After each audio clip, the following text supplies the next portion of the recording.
சிந்துவை ஸ்னேகா மலையிலிருந்து தள்ளி விட்டதை காவல்துறை தரப்பு தகுந்த சாட்சிகளோடும் ஆதாரங்களோடும் நிரூபிச்சிருக்காங்க. இந்த நீதிமன்றத்தில் நடந்த விசாரணையின் அடிப்படையில் ஸ்னேகா தான் சிந்துவை கொலை செய்கிற நோக்கத்தோட மலையிலிருந்து தள்ளி விட்டாங்கன்னு நிரூபணமாகிறது. என்ன விஷயம்? என்னடா அது சர்ப்ரைஸ் பெரியமா. இன்னும் 2 நாள் தான், கொஞ்சம் வெயிட் பண்ணுங்க.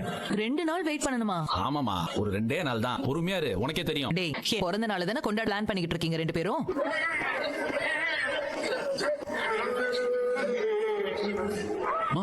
எப்படிமா கண்டுபிடிச்ச? ஆமா, இதெல்லாம் ஒரு பெரிய விஷயமா? அட மா, எங்களுக்கு பெரிய விஷயம் தான் பெரியமா. பிறந்த நாளை கொண்டாடுறேன்னு தேவையில்லாத ஆடம்பர செலவெல்லாம் பண்ணாதீங்க, சும்மா இருங்க. பெரியமா, ஆடம்பர செலவெல்லாம் இல்ல பெரியமா.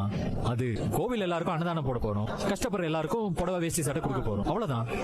இத செய்றீங்கன்னா எனக்கு சம்மதம் தான். ஆனா சும்மா இந்த பட்டாசு போடுறது பவுஸ் காட்டுறது எல்லாம் வேண்டாம், சரியா? சரிம்மா. சரி பெரியமா. ஆமா, காயத்ரி வேற சந்தோஷமா இல்ல. அவளே இப்ப உடைஞ்சு போயிருக்கா. இந்த நேரம் அவ்வளவு தூரம் நம்ம அனுப்ப வேண்டாம். அவ இசக்கியோட வாழவே பிடிக்காம இருக்கா. அவளை போய் நேர்த்தி கடன் பண்ண சொன்னா அவளால அதை செய்யவே முடியாத. அதனால போக வேண்டாம்னு சொல்லிருங்க.